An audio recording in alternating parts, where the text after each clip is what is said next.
Students, ये है class 9th के सब्जेक्ट इंफॉर्मेशन टेक्नोलॉजी 402 के 4th चैप्टर का वीडियो।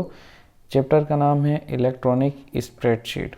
इस वीडियो में हम थोड़ा ब्रीफली देखेंगे इस चैप्टर के बारे में, क्योंकि चैप्टर काफ़ी बड़ा है, बहुत लंबा वीडियो हो जाएगा। तो हम ब्रीफली सारी चीज़ों को समझेंगे, चैप्टर में क्या दिया हुआ है, क्या लर्न करने के आपको करना है एग्ज़ाम पॉइंट ऑफ व्यू से, मीन्स एग्ज़ाम के लिए आपको किन चीज़ों को लर्न करना है। सबसे पहले देख लेते हैं कि स्प्रेडशीट क्या होता है। स्प्रेडशीट स्प्रेडशीट एक लॉन्ग शीट होती है जो कि रोज एंड कॉलम्स से बनी होती है। इनके रोज एंड कॉलम्स के कॉम्बिनेशन से बनी होती है, जो कि आप कंप्यूटर स्क्रीन पर देखते हो। और इसका यूज़ करते हैं हम डेटा एनालिसिस के लिए और कैलकुलेशन के लिए। तो यहाँ पर ये कंप्यूटर की एक शीट होती है, कंप्यूटर में बनाई जाने वाली एक शीट होती है जो कि रोज एंड कॉलम्स के कॉम्बिनेशन से बनाई जाती है, या फिर कहें कि ये स्प्रेडशीट जो होती है वो ग्रिड होती है जिसके अंदर डेटा को रोज एंड कॉलम्स के फॉर्म में ऑर्गेनाइज किया जाता है। यहाँ पर इसे इलेक्ट्रॉनिक स्प्रेडशीट भी नाम दिया जाता है। तो यहाँ इस चैप्टर में हमें इलेक्ट्रॉनिक स्प्रेडशीट के बारे में पढ़ना है। और ये जो स्प्रेडशीट होती है ये हमें पढ़ना है एक सॉफ्टवेयर के अंदर जिसका नाम है लिब्रे ऑफिस कैल्सी, या फिर कैल्क भी उसे कहा जाता है।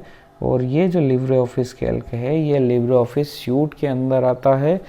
लिब्रे ऑफिस सूट एक टाइप का कलेक्शन होता है प्रोग्राम्स का, सॉफ्टवेयर का, जिसमें ऑफिस से related software free of cost आपको प्रोवाइड किए जाते हैं। और लिब्रे ऑफिस कैल्क इसी का एक पार्ट है जिसके हम पढ़ने वाले हैं। इसमें हम बहुत सारी एक्टिविटीज़ कर सकते हैं जो कि आप स्क्रीन पर देख रहे हैं। टेबल बनाना, उन्हें अरेंज करना, डेटा को असेंडिंग और डिसेंडिंग ऑर्डर में, उन्हें फ़िल्टर करना अपनी नीड के अकॉर्डिंग, और उनको सेव करना फ्यूचर यूज़ के लिए। से बहुत सारे काम हैं जो आप उसमें कर सकते हैं। तो अब हम लिब्रे ऑफिस कैल्सी के बारे में पढ़ना स्टार्ट करते हैं। तो यहाँ पर उसे कैसे स्टार्ट करते हैं, डेस्कटॉप पर एक आइकॉन होगा या फिर स्टार्ट बटन में आप लिब्रे ऑफिस नाम के फोल्डर को ओपन करें प्रोग्राम में। यहाँ पर आपको लिब्रे ऑफिस कैल्क पर क्लिक करना है और वो आपकी स्क्रीन पर दिखाई देने लगेगा। स्क्रीन पर आप देख सकते हैं कि quick access tool bar, title bar, control button, ribbon, ये सब आपको दिखाई दे रहे हैं। ये पूरी इंटरफेस है जो कि आपको डायग्राम में दिखाई दे रही है। अगर आपको डिटेल में जानना है तो हम आपके लिए डिटेल वीडियो बना देंगे सेपरेटली, क्योंकि एक वीडियो में पूरा चैप्टर कवर करना मुश्किल है, इसलिए यहाँ पर हम ब्रीफली देखेंगे। मेनली स्टूडेंट्स, अगर इस चैप्टर में देखा जाए तो आपको इन टैब्स के नेम लर्न करना है। जो सबसे ऊपर जहाँ पर लिखा हुआ है अनटाइटल लिब्रे ऑफिस कैल्क, ये टाइटल बार होता है। और इसके ठीक नीचे file, edit, view, insert, format, sheet, data, tool, window, ये सारे क्या हैं, ये सारे टैब्स हैं। और आपको इन्हीं टैब्स को लर्न करना है। अब इन टैब्स को लर्न करने के लिए आप जो है इनके ग्रुप्स या फिर इन टैब्स में आने वाले कमांड्स को देखेंगे। तो मेनली कौन सी कमांड किस टैब में है ये आपको लर्न करना है। यहाँ पर बहुत सारे टैब हैं, जैसे file tab, edit, view, insert, format, sheet. Mainly यही आपको लर्न करना है और कमांड के बारे में एक ब्रीफ डिस्क्रिप्शन आपको लर्न करना होगा यहाँ पर। चलिए आगे देखते हैं इस वीडियो में और क्या दिया हुआ है। यहाँ पर बहुत सारी इंटरफेस के पॉइंट दिए हुए हैं जो कि आपको लर्न करना है। और आप नीचे डिस्क्रिप्शन बॉक्स में लिखिए, मीन से कमेंट बॉक्स में लिखिए कि आपको किस टॉपिक पर आपको डिटेल वीडियो चाहिए, तो वो हम आपको बनाकर दे देंगे। यहाँ पर जो इसके एलिमेंट्स होते हैं इस स्प्रेडशीट के, वो क्या क्या होते हैं, उसके अंदर हम पढ़ेंगे वर्कशीट को, और इसके बाद फिर हम पढ़ेंगे रोज इन कॉलम को एंड सेल एड्रेसेस को। स्टूडेंट्स, अगर आपने माइक्रोसॉफ्ट एक्सेल को चलाया हुआ है, यूज़ किया हुआ है, तो आप इसे बहुत अच्छे तरीके से समझ जाएंगे कि लिब्रे ऑफिस में क्या करना है। वर्कशीट क्या होती है? वर्कशीट जो है रो एंड कॉलम का कलेक्शन होती है, कॉम्बिनेशन होती है। और रोज एंड कॉलम जो होते हैं वो आप देख सकते हैं कि जो वर्टिकल अरेंजमेंट ऑफ सेल होता है वो होती है कॉलम, और जो हॉरिजॉन्टल अरेंजमेंट ऑफ सेल होता है उसे बोलते हैं हम रो। तो कॉलम्स को हम ABCD के नाम से जानते हैं यहाँ पर, और रोज को हम 1 2 3 4 के नाम से देखते हैं।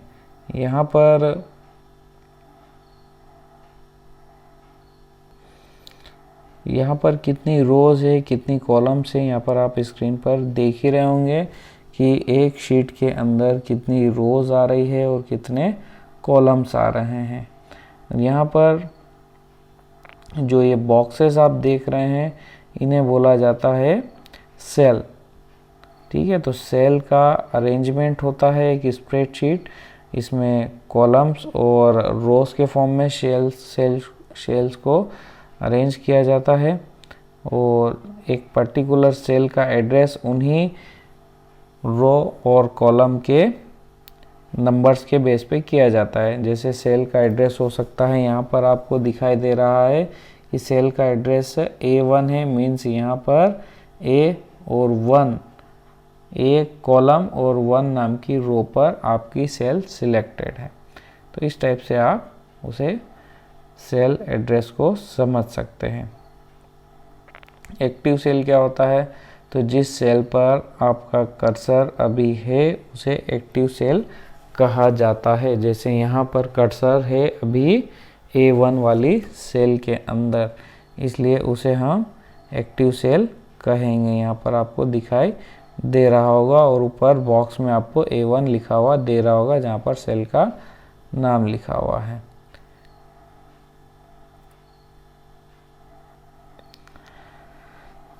चलिए और देखते हैं आगे क्या लिखा हुआ है। और यहाँ पर कुछ शॉर्टकट कीज दी हुई है, और उन शॉर्टकट कीज को, कॉम्बिनेशंस को आप क्या रिजल्ट हो सकते हैं, मीन्स उन्हें आप प्रेस करते हैं तो उनके बारे में दिखाया हुआ है। एरो की नॉर्मली हम सेल्स में ऊपर नीचे चेंज करने के लिए करते हैं, और इसी टाइप से यहाँ पर आप देख सकते हैं कंट्रोल प्लस होम की, मीन्स आपको अगर सबसे पहली की पर पहुँचना है तो आप इस की का यूज़ कर सकते हैं। सबसे पहले सेल पर मीन्स A1 पोजीशन पर पहुंचना है तो आप उसका यूज़ कर सकते हैं। इसी टाइप से आप देख सकते हैं और भी की कॉम्बिनेशन दिए हुए हैं। यहाँ पर ये इम्पोर्टेंट है लर्न करना, क्योंकि इसके बेसिस पे क्वेश्चन बन सकता है, तो इन्हें आप लर्न कर लीजिएगा। और अगर आपको डिटेल में समझना है तो प्लीज़ नीचे कमेंट बॉक्स में आप लिखें जिस भी टॉपिक के बारे में आपको डिटेल में समझना है, और आपको हम लिंक जो है इस वीडियो के डिस्क्रिप्शन बॉक्स में भी प्रोवाइड करेंगे। अगर हम जैसे ही और भी टॉपिक्स के वीडियो बनाते हैं तो वो सारे टॉपिक्स के वीडियो की लिंक हम आपको डिस्क्रिप्शन बॉक्स में प्रोवाइड कर देंगे। चलिए और देखते हैं और आगे क्या है। कॉलम रेंज जो होती है मीन्स एक पर्टिकुलर सेल की रेंज को हम सिलेक्ट करते हैं। अगर एक ही कॉलम की सेल्स को हम सिलेक्ट करते हैं, जैसे यहाँ आप देख सकते हैं ब्लू एरिया से, तो इसे बोलते हैं कॉलम रेंज। और अगर हम एक रो के अंदर पर्टिकुलर सेल्स को सिलेक्ट करते हैं तो उन्हें रो की रेंज कहा जाता है। चलिए और देखते हैं, कॉलम और रो दोनों को एक साथ सिलेक्ट करते हैं कुछ सेल्स को, तो उन्हें हम कॉलम रो रेंज कहते हैं। अब डेटा को एंटर कैसे करना है, इस टाइप से आप डेटा को एंटर कर सकते हैं। मीन्स जिस भी सेल के अंदर आपको डेटा एंटर करना है उसके ऊपर क्लिक करें और जस्ट कीबोर्ड से टाइप करना स्टार्ट करें, आपका डेटा एंटर हो जाएगा यहाँ पर। तो यहाँ पर कुछ चीज़ें दी हुई है, वैल्यूज़ है, फॉर्मूला है। यहाँ पर वैल्यू क्या होता है, वैल्यू न्यूमेरिकल डेटा होता है।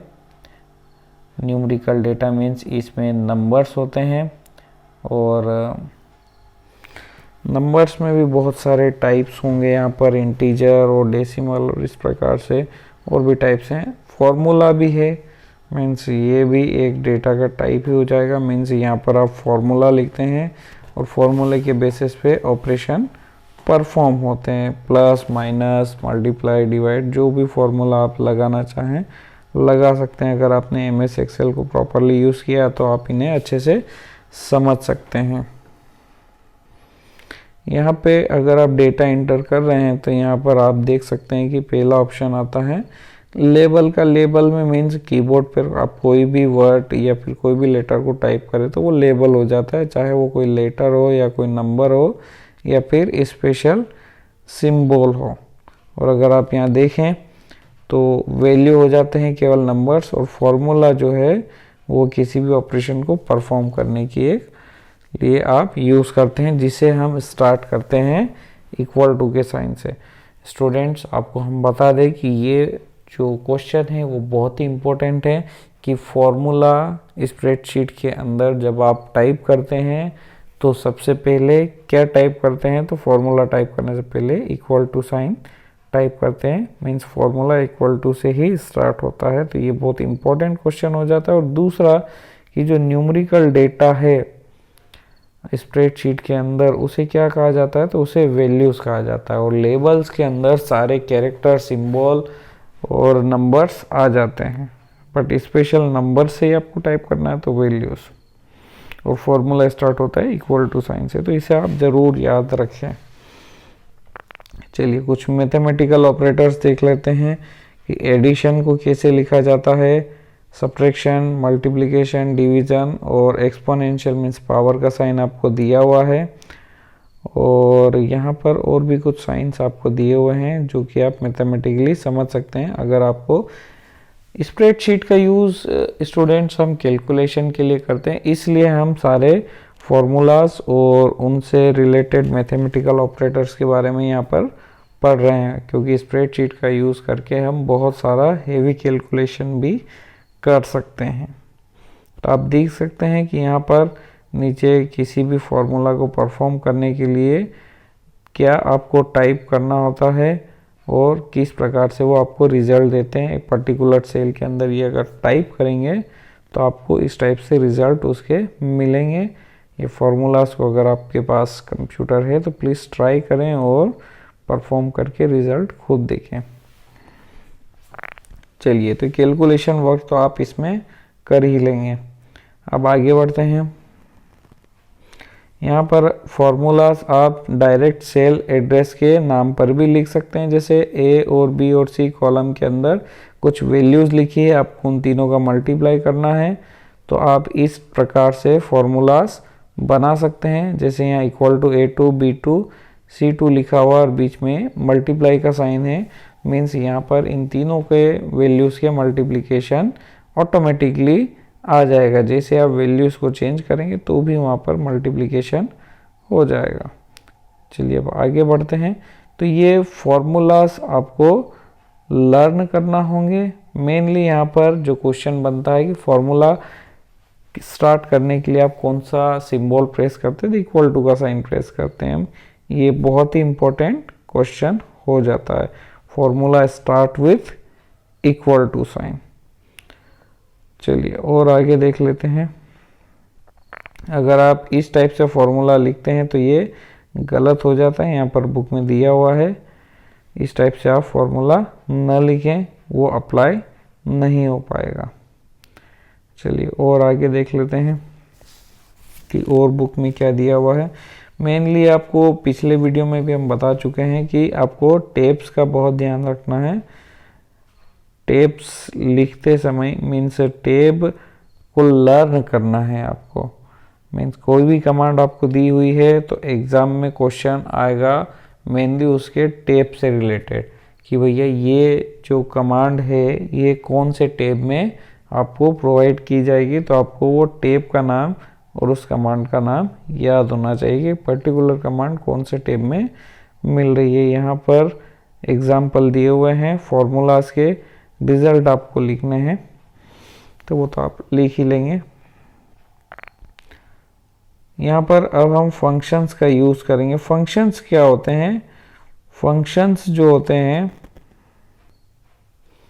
वो प्री डिफाइंड फार्मूलाज होते हैं। मीन्स फंक्शन पहले से डिफाइंड फार्मूलाज होते हैं। जैसे यहाँ पर आप देख रहे हैं कि आपको इन सब का जो है टोटल अगर निकालना है तो आप इस प्रकार से फार्मूलाज को अप्लाई करते हैं, बट आप यहाँ पर डायरेक्ट लिख भी सकते हैं equal to some D2 colon D7 और ब्रैकेट क्लोज। यहाँ पर ये एक फंक्शन हो जाता है, ये प्री डिफाइंड फार्मूलाज होते हैं। अगर कोई पूछता है एग्जाम में आता है कि फंक्शन क्या होते हैं, तो आप लिख सकते हैं कि ये प्री डिफाइंड फार्मूलाज होते हैं। मीन्स यहाँ पर फार्मूला लिखने के दो तरीके हैं, आप देख सकते हैं। या तो आप उन सेल्स का नाम लिखें और उन्हें ऐड करें, या फिर डायरेक्ट आप इस टाइप से फंक्शन को अप्लाई कर सकते हैं। तो यहाँ पर बहुत सारे फंक्शंस आपको दिए हुए हैं, जैसा कि आप देख सकते हैं। सम, एवरेज, मैक्स, मिनिमम, काउंट, ये सारे फंक्शंस दिए हुए हैं और इन्हें कैसे यूज़ करना है, इनके सिंटेक्स क्या होते हैं। सिंटेक्स क्या होता है? ये एक टाइप से कंप्यूटर लैंग्वेज की ग्रामर होती है, या फिर आप कह सकते हैं कि किस तरीके से आपको कोई चीज़ कंप्यूटर के अंदर या लैंग्वेज में लिखनी है, तो वो एक तरीके से आप इस सिंटेक्स में देख सकते हो। इन पर्टिकुलर फंक्शंस का यूज़ क्या होता है उसे भी आप यहाँ पर देख सकते हैं। चलिए और आगे बढ़ते हैं। यहाँ पर एक स्प्रेडशीट दी हुई है नंबर्स की, और उन पर ये फॉर्मूलेस या फंक्शंस को अप्लाई करना है। आपके पास अगर कंप्यूटर है उन्हें अप्लाई करें। देखें यहाँ पर फॉर्मूला लगाया हुआ है, उनका मीनिंग बताया हुआ है, और उन पर्टिकुलर फॉर्मूलेस का रिजल्ट क्या हुआ है वो भी आपको बताया गया है। ऊपर यहाँ पर इस जो ग्रिड दी हुई है नंबर्स की, या फिर MS एक्सेल की एक स्प्रेडशीट दी हुई है जिसमें नंबर लिखे हुए हैं, उस पर ये फॉर्मूलेस अप्लाई किए हुए हैं, तो प्लीज़ आप उसे भी चेक करें। तो यहाँ पर बहुत सारे फंक्शंस के बारे में बताया हुआ है। और आगे देखते हैं। मेनली आपको ये फंक्शंस को लर्न करना है और उन्हें कैसे लिखना है वो भी लर्न करना है, और ये किस टैब में कोई कमांड पाई जाती है वो भी आपको लर्न करना है। यहाँ पर अब हम देखते हैं फॉर्मेटिंग द वर्कशीट। अब उसमें फॉर्मेटिंग के बारे में पढ़ना है। फॉर्मेटिंग के बारे में आपको पढ़ना है तो आपको फ़ॉन्ट के बारे में पढ़ना होगा, फ़ॉन्ट साइज़ के बारे में पढ़ना होगा, फ़ॉन्ट को इटैलिक, बोल्ड, अंडरलाइन करना है उसके बारे में पढ़ना होगा, उसके अलाइनमेंट के बारे में पढ़ना होगा कि आप उसको लेफ़्ट साइड में रखना चाहते हैं या फिर राइट साइड में रखना चाहते हैं या फिर सेंटर में रखना चाहते हैं फ़ॉन्ट्स को। आपको यहाँ पर डेसिमल प्लेसेस के बारे में भी आप फॉर्मेटिंग कर सकते हैं कि आपको कितने डेसिमल प्लेसेस तक नंबर्स चाहिए हैं, वो इंक्रीज और डिक्रीज कर सकते हो। यहाँ पर आप देख सकते हैं कि Ctrl+1 को अगर आप प्रेस करेंगे तो इस टाइप का डायलॉग बॉक्स आपको दिखाई देगा, जहाँ पर ये सारे फॉर्मेटिंग ऑप्शंस आपको दिखाई देंगे एक्सेल से रिलेटेड। तो आप इसे भी यूज़ करके देखें, और आप अगर डिटेल वीडियो चाहते हैं तो प्लीज़ नीचे कमेंट करें उस टॉपिक के बारे में। यहाँ पर एक्सेल की रेंज को सिलेक्ट करके भी आप उसके अंदर चेंजेस कर सकते हैं, फ़ॉन्ट साइज़, कलर और ऐसे बहुत सारे चेंजेस आप कर सकते हैं।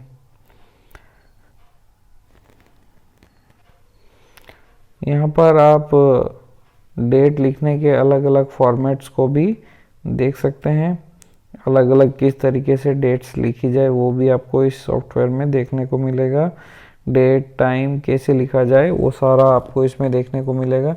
यहाँ पर अलाइनमेंट की बात की जाए तो अलाइनमेंट कैसा होगा टेक्स्ट का एक पर्टिकुलर सेल के अंदर, वो भी आप चेंज कर सकते हैं। यहाँ पर अगर आप देखें तो यहाँ पर ये पूरा जो डेटा लिखा गया है वो सेंटर अलाइन करके लिखा गया है।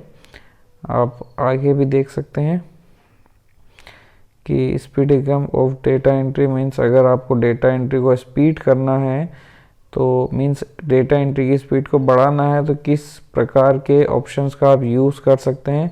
मीन्स आपको यहाँ पर केवल इस हैंडल को जो 1 के नीचे दिया हुआ है उसे प्रेस करके और नीचे की तरफ खींचना है। आप डायरेक्टली ये नंबर्स लिखे हुए देख सकते हैं, मीन्स आ जाते हैं, ऑटोमेटिकली आ जाते हैं, आपको टाइप करने की ज़रूरत नहीं है। आपको टाइप केवल 1 करना है और इस हैंडल को खींच के नीचे की तरफ लाना है, तो आपको वो नंबर्स ऑटोमेटिकली लिखे हुए आ जाएंगे। तो ये होता है फिल हैंडल। फिल हैंडल बहुत ही इम्पोर्टेंट एक फीचर हो जाता है, जिसके अंदर आप न सिर्फ नंबर्स को ऑटोमेटिकली लिख सकते हो, बल्कि वीक डेज के नाम को और मंथ के नाम को भी ऑटोमेटिकली लिख सकते हो। ये बहुत ही टाइम सेविंग मेथड है डेटा एंट्री करने की।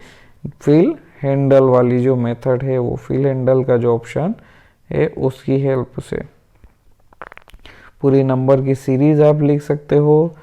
वहाँ पर आप फॉर्मूलाज को भी कॉपी कर सकते हो फिल हैंडल की हेल्प से। यहाँ पर use copy and paste command for applying the formula, तो कॉपी पेस्ट का कमांड का भी यूज़ कर सकते हो फॉर्मूला को कॉपी पेस्ट करने के लिए। यहाँ पर और आगे देख लेते हैं क्या हमें इसमें पढ़ना है। यहाँ पर अगर आप देखें तो रिफरेंसिंग आ जाती है। रिफरेंसिंग क्या होती है स्टूडेंट्स? रिफरेंसिंग एक तरीका होता है जिसके थ्रू हम किसी भी फॉर्मूले को और फंक्शन को एक सेल से दूसरी सेल के अंदर एक ही कॉलम में या एक ही रो में लेकर के जाते हैं। मीन्स आपने यहाँ पर एक पर्टिकुलर फंक्शन या फॉर्मूला अप्लाई किया हुआ है, जैसे यहाँ पर आप देख सकते हैं E1 में equal to C2 into D2 लिखा हुआ है। तो यहाँ पर जो है फॉर्मूला अप्लाई हुआ, टाइप आपने किया एक बार, बट उस फॉर्मूले को कॉपी करके नीचे की तरफ पेस्ट करेंगे तो वो ऑटोमेटिकली एक पर्टिकुलर सीरीज के हिसाब से यहाँ पर नंबर्स को चेंज करता है। जैसे यहाँ पर आपने लिखा था सेकेंड रो के लिए C2 इंटू D2, इसे आप कॉपी करेंगे थर्ड रो में तो ये ऑटोमेटिकली C3 इंटू D3 में कन्वर्ट हो जाएगा। तो इसे बोलते हैं रिफरेंसिंग। तो रिफरेंसिंग भी अलग अलग टाइप की होती है। पहली होती है रिलेटिव रिफरेंसिंग, जो कि रिलेट करके चलती है, जिसका एग्जांपल हमने आपको यहाँ पर बताया हुआ है। और उसके बाद अगर आप देखें दूसरे टाइप की रिफरेंसिंग, मीन्स रिलेटिव रिफरेंसिंग में अपने आप जो है वो रेफरेंस नंबर को वो ले लेता है और मीन्स यहाँ पर रेफरेंस नंबर चेंज हो जाता है। बट अगर आप रेफरेंस नंबर चेंज नहीं करना चाहते हैं तो उसके लिए भी आपके पास ऑप्शन होता है। उसके लिए आप क्या कर सकते हो, उसके लिए आप मिक्स्ड रिफरेंसिंग का यूज़ कर सकते हो या फिर एब्सोल्यूट रिफरेंसिंग का यूज़ भी कर सकते हो। ये मिक्स रिफरेंसिंग क्या होती है?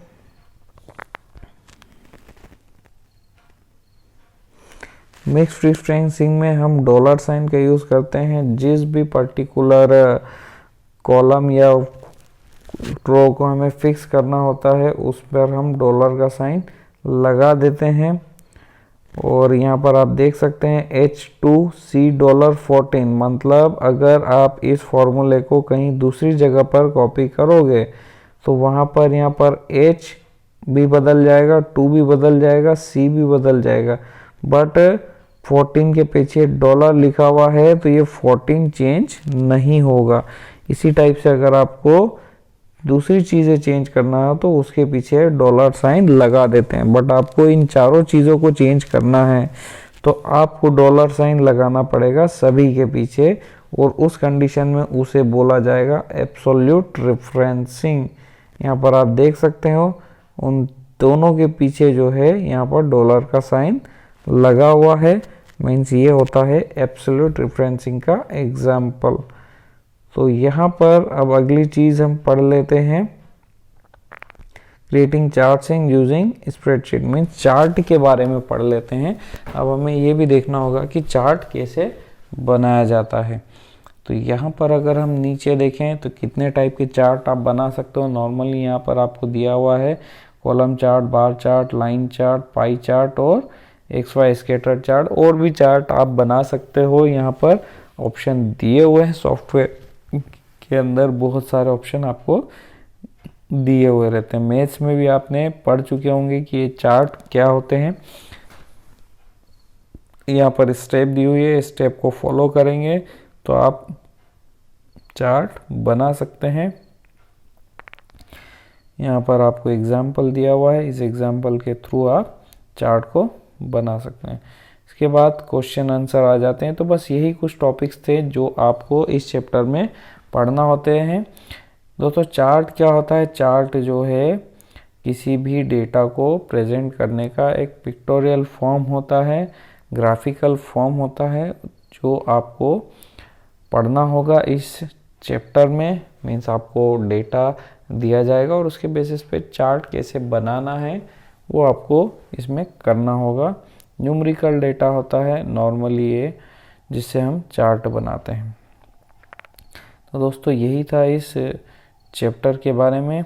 स्टूडेंट्स, आई होप आपको ये समझ में आ गया होगा। और इस चैप्टर से रिलेटेड जितने भी टॉपिक्स हैं उनका अगर आपको डिटेल वीडियो चाहिए या फिर किसी पर्टिकुलर वीडियो या फिर किसी पर्टिकुलर टॉपिक पर आपको वीडियो चाहिए तो आप प्लीज़ नीचे कमेंट बॉक्स में कमेंट करें उस टॉपिक के बारे में। हम आपके लिए वो डिटेल में बना देंगे, पूरा प्रैक्टिकल के साथ आपको समझाएंगे।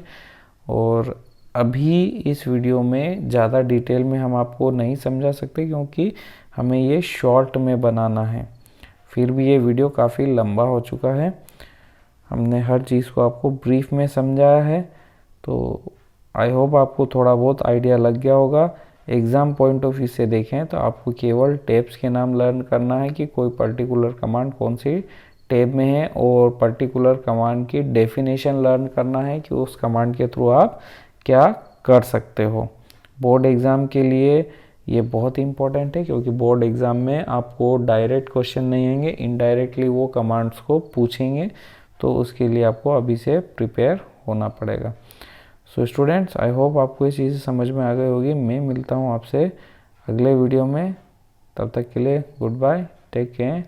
और इस चैनल को सब्सक्राइब करें और अपने फ्रेंड्स के साथ शेयर करें ताकि वो भी इन चैप्टर्स की स्टडी आसानी से ब्रीफली कर सकें।